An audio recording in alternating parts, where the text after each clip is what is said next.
Hello students, welcome back to my channel. आज हम geography का चैप्टर स्टार्ट करने वाले हैं, जो कि हमने एक लेक्चर भी डिलीवर कर दिया है, जो कि आपने वीडियो देखी ही होगी। तो आज हम ज्योग्राफी का चैप्टर पढ़ेंगे। पहले हम प्रीवियस जो हमने पढ़ा उसको रिवाइज करेंगे, ओके, क्योंकि रिवीजन बहुत इंपॉर्टेंट होती है। आज हम ज्योग्राफी का chapter resource and development complete detail में पढ़ेंगे। ये लेक्चर बिगनर से लेकर बोर्ड एग्ज़ाम और कंपैरेटिव एग्ज़ाम्स के लिए भी यूज़फुल होगा। तो आज का लेक्चर एक स्टोरी की तरह है, क्योंकि ज्योग्राफी रटने का सब्जेक्ट नहीं, समझने का सब्जेक्ट है। ओके, चलिए शुरू करते हैं। अब हम बात करते हैं ह्यूमन एंड रिसोर्सेज। ठीक है, सोचो बच्चों, जब इंसान अर्थ पर आया तब उसके पास सब कुछ नेचर से ऑलरेडी मिला हुआ था उसको, जैसे कि आपकी हवा हो गई, पानी, जंगल, मिट्टी, मिनरल्स। इंसान ने सोचा नेचर के गिफ्ट्स अनलिमिटेड हैं, इसलिए लोग रिसोर्सेज का यूज़ नहीं ओवर यूज़ करने लगे। जैसे कि आपने देखा ही होगा बच्चों, जंगल काटे गए, फैक्ट्रीज बनी, माइनिंग बढ़ी, पॉपुलेशन बढ़ा और धीरे धीरे प्रॉब्लम्स भी शुरू हो गई। इसी बैकग्राउंड को समझना ही रिसोर्सेज और डेवलपमेंट का बेस है बच्चों। तो आज हम पढ़ेंगे रिसोर्सेज क्या होता है। तो बच्चों, रिसोर्सेज वो चीज़ है जो ह्यूमन नीड्स को सेटिस्फाई करे, ठीक है। लेकिन हर चीज़ रिसोर्स नहीं होती बच्चों। जैसे कि रिसोर्स बनाने के लिए 3 कंडीशन ज़रूरी हैं। कौन कौन सी कंडीशंस? जैसे कि आपने पढ़ा ही होगा, पहले मैंने पढ़ाया था आपको। टेक्नोलॉजी से यूज़ हो सकता है, इकोनॉमी से, ठीक है, और सोशली एक्सेप्टेबल हो। जैसे कि कोल ज़मीन में पैदा है लेकिन रिसोर्स नहीं है, माइनिंग हुई, टेक्नोलॉजी यूज़ हुई, एनर्जी बनी, तब कोल रिसोर्स बना। इसलिए एक इम्पॉर्टेंट याद हमेशा रखना लाइन को कि human beings are the most important resource. Okay, तो nature, human plus technology plus institution, ये जो 4 चीज़ें हैं बच्चों, नेचर, ह्यूमन, टेक्नोलॉजी और इंस्टीट्यूशन। डेवलपमेंट तब होता है जब 4 चीज़ें मिलकर काम करती हैं। अब जो नेचर क्या करता है बच्चों, आपका नेचर जो है रॉ मटेरियल देता है, ह्यूमन इंटेलिजेंसी देता है, टेक्नोलॉजी टूल्स देती है और इंस्टीट्यूशन रूल्स और प्लानिंग करते हैं, ठीक है। तो एग्जांपल में जैसे आपका रिवर हो गया, डैम हो गया, इलेक्ट्रिसिटी, डेवलपमेंट, ठीक है बच्चों। अब हम क्लासिफिकेशन ऑफ रिसोर्सेज की बात करते हैं। जैसे कि मैंने पहले भी आपको पढ़ाया था कि रिसोर्सेज को 4 बेसिक्स पर डिवाइड करते हैं, ठीक है। जैसे कि ओरिजिन के बेसिक्स पर, जैसे बायोटिक रिसोर्स मैंने बताया था आपको कौन कौन से होते हैं, जो आपकी लिविंग थिंग्स होते हैं। जैसे कि आपका फॉरेस्ट हो गया, एनिमल्स हो गया, है ना, जो आपके लिविंग थिंग्स होती हैं उसको हम बायोटिक बोलते हैं, ठीक है।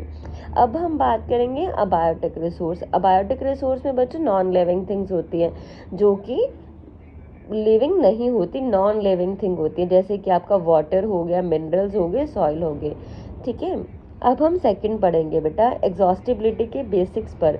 जैसे कि आपका रिन्यूएबल रिसोर्स हो गया, जिसे हम बार बार रीजनरेट करते हैं, ठीक है। जैसे कि आपका बच्चों सॉइल एनर्जी हो गया, विंड एनर्जी, वाटर। अब हम बच्चों पढ़ेंगे नॉन रिन्यूएबल रिसोर्सेज, जो कि लिमिटेड होते हैं, जैसे कोल, पेट्रोलियम, नेचुरल गैस। ये आपका इम्पॉर्टेंट कंसेप्ट रहेगा, ठीक है। फॉर्मेशन में मिलियंस ऑफ द ईयर्स लग जाते हैं इनको, पता है आपको। अब ऑनरशिप के बेसिक्स पर बात करेंगे। जैसे कि हमने पहले भी पढ़ा था, इंडिविजुअल रिसोर्सेज जैसे कि आपके प्राइवेट लैंड हो गए, ठीक है।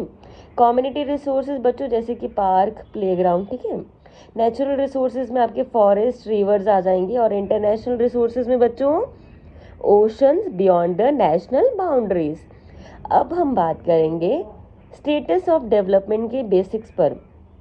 तो बच्चों potential resource available but unused हैं, ठीक है। डेवलप्ड रिसोर्सेज आपके फुली सर्वाइव्ड और यूज्ड हैं। स्टॉक आपका अवेलेबल बट टेक्नोलॉजी मिसिंग है। रिजर्व्स आपके क्या हैं, फ्यूचर यूज़ के लिए सेव्ड है। अब मेन जो होती है बच्चों problems caused by over use से क्या है, अगर हम चीज़ें ज़्यादा यूज़ करते हैं तो क्या क्या प्रॉब्लम्स आती हैं, ठीक है। जब ह्यूमंस ने रिसोर्स ब्लाइंडली यूज़ किए, रिसोर्स क्या क्या हुआ, डिप्लीशन हुआ, रिच पुअर इनइक्वालिटी और इन्वायरमेंटल क्राइसिस भी आए, ठीक है।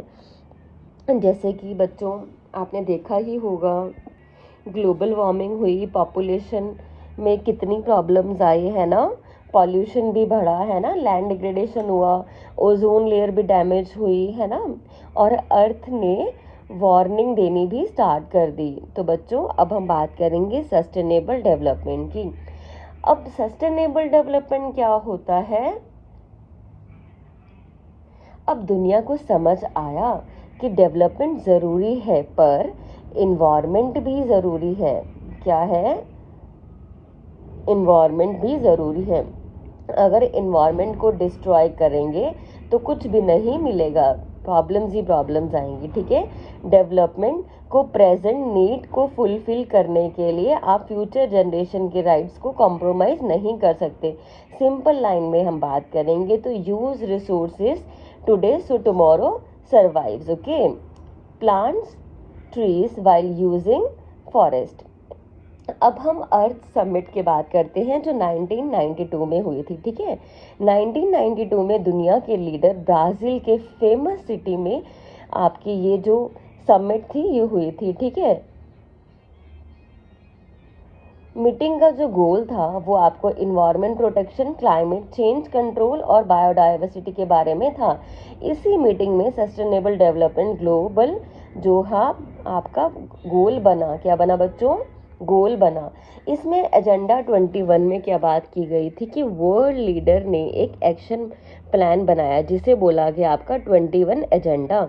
इसके जो गोल्स थे ना बच्चों वो थे पॉवर्टी रिडक्शन करना है ना, और इन्वायरमेंटल प्रोटेक्शन देना है ना, और ग्लोबल कॉपरेशन भी प्रोवाइड करना। लेकिन इम्पॉर्टेंट जो पॉइंट रहता है ना इसका वो ये रहता है बच्चों कि हर लोकल गवर्नमेंट को अपना लोकल एजेंडा यानी कि 21 बनाना चाहिए। तो रिसोर्स प्लानिंग इन इंडिया, अब ये जो रिसोर्स प्लानिंग थी हमारे इंडिया में, ठीक है, रिसोर्स प्लानिंग, ठीक है। तो इंडिया में रिसोर्सेज मेनली जो होते हैं वो डिस्ट्रीब्यूटेड हैं। जैसे कि झारखंड में क्या है आपका, मिनरल्स जो हैं वो रिच हैं। पंजाब में एग्रीकल्चर स्ट्रॉन्ग है आपका, है ना, एग्रीकल्चर बहुत स्ट्रॉन्ग है पंजाब में। और राजस्थान में सोलर एनर्जी पोटेंशियल है। इसी प्लानिंग को ज़रूरी रखा गया, ठीक है। लेकिन रिसोर्स प्लानिंग के स्टेप्स जो थे वो identification of resources, proper planning structure, matching resource development with national development plans, okay. अब रिसोर्स में बात करते हैं आपके कंजर्वेशन की, ठीक है। तो फादर ऑफ रिसोर्स कंजर्वेशन कौन है बेटा, आपके महात्मा गांधी। उन्होंने कहा था कि earth provides enough for everyone need not for anyone's greed. Meaning है इसका कि ज़रूरत के लिए रिसोर्स यूज़ करो लेकिन ग्रीड के लिए नहीं। अब हम बात करेंगे डेवलपमेंट ऑफ रिसोर्सेज। तो बच्चों एक टाइम था जब लोग सोचते थे नेचर ने हमें अनलिमिटेड रिसोर्सेज तो दिए हैं, इसलिए लोग बिना सोचे समझे यूज़ करते थे। क्या यूज़ करते थे बच्चों, जंगल को काट दिया, माइनिंग बहुत ज़्यादा कर दी, वाटर वेस्ट कर दिया, इंडस्ट्रीज बढ़ गई। लेकिन लोगों को लगा रिसोर्सेज कभी ख़त्म नहीं होंगे, फिर प्रॉब्लम शुरू हुई, आपके रिसोर्स ख़त्म होने स्टार्ट हो गए। कुछ लोग अपनी ग्रीड के लिए रिसोर्सेज का ज़्यादा यूज़ करने लगे, जैसे कोल, फॉरेस्ट, वाटर्स कम होने लगा ना ये, जैसे कि आपने देखा ही होगा। एक्यूमुलेशन ऑफ रिसोर्सेज, रिसोर्स सबको इक्वल नहीं मिले, कुछ लोगों को बहुत रिच हो गए, कुछ लोग ना इन्हीं की वजह से, रिसोर्सेज की वजह से, लेकिन कुछ लोग क्या हो गए, पुअर के पुअर रह गए। जो आपकी सो दैट प्रॉब्लम जो थी वो अराइज हो गई। सोसाइटी जो थी बच्चों वो डिवाइड हो गई हेव्स में और हेव्स नॉट्स में। अब बच्चों इन्वायरमेंटल प्रॉब्लम्स, अब देखो क्या क्या इन्वायरमेंटल प्रॉब्लम्स आई होंगी, है ना। ज़्यादा एक्सप्लोटेशन से नेचर जो था वो पूरा डिस्टर्ब हो गया, ग्लोबल वार्मिंग हुई, पॉल्यूशन हुआ, ओजोन लेयर जो थी वो डैमेज हो गई, लैंड डिग्रेडेशन हुआ और अर्थ डेंजर में आ गई। तब ह्यूमंस को समझ आया कि रिसोर्स को रैंडमली यूज़ नहीं कर सकते, प्लानिंग ज़रूरी है। इसी आइडिया को बोलते हैं डेवलपमेंट ऑफ रिसोर्सेज। रिसोर्स का प्लान, इक्वल और केयरफुल यूज़ करना, ताकि डेवलपमेंट भी और इन्वायरमेंट भी सेव रहे, इन्वायरमेंट भी क्या रहे आपका, सेव रहे। तो डेवलपमेंट होना चाहिए पर इन्वायरमेंट को डिस्ट्रॉय नहीं करना चाहिए। इसी में ही आपका एक कंसेप्ट आता है बच्चों, सस्टेनेबल डेवलपमेंट, जो कि मैंने आपको बताया, जो क्या करता है, आज की नीड्स को भी पूरा करता है लेकिन फ्यूचर जनरेशन की नीड्स को भी सेव करके रखता है, जैसे कि आपको मैंने अभी पढ़ाया। तो बच्चों अब हम रिसोर्स की जो डिस्ट्रीब्यूशन है उनको पढ़ेंगे। रिसोर्स हर जगह सेम नहीं होते, ठीक है। तो हर रीजन में रिसोर्स इक्वल नहीं होते, ठीक है बच्चों। हर जगह रिच होते हैं तो कई जगह पुअर भी होते हैं, ठीक है। जैसे कि झारखंड और छत्तीसगढ़, मध्य प्रदेश में क्या मिलता है हमको, सबसे ज़्यादा मिनरल्स पाए जाते हैं, वहाँ पे कोल ज़्यादा है, ठीक है। और अरुणाचल प्रदेश में क्या है, वाटर रिसोर्सेज ज़्यादा हैं पर डेवलपमेंट जो है वो कम है। अरुणाचल प्रदेश में क्या है बच्चों, वाटर रिसोर्सेज ज़्यादा हैं पर डेवलपमेंट क्या है, बहुत कम है। और राजस्थान में क्या है बच्चों, राजस्थान में solar and wind energy strong है पर पानी की कमी है।